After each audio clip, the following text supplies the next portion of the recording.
سہل رضی اللہ عنہ نے بیان کیا کہ منظر بن ابی اسید رضی اللہ عنہ کی ولادت ہوئی تو انہیں نبی کریم صلی اللہ علیہ وسلم کے پاس لایا گیا۔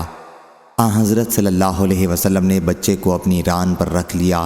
ابو اسید رضی اللہ عنہ بیٹھے ہوئے تھے۔ حضور اکرم صلی اللہ علیہ وسلم کسی چیز میں جو سامنے تھی مصروف ہو گئے اور بچے کی طرف توجہ ہٹ گئی۔ ابو اسید نے بچے کے متعلق حکم دیا اور حضرت صلی اللہ علیہ وسلم کی ران سے اسے اٹھا لیا گیا۔ پھر جب حضرت صلی اللہ علیہ وسلم متوجہ ہوئے تو فرمایا بچہ کہاں ہے؟ ابو اسید رضی اللہ عنہ نے عرض کیا یا رسول اللہ صلی اللہ علیہ وسلم ہم نے اسے گھر بھیج دیا۔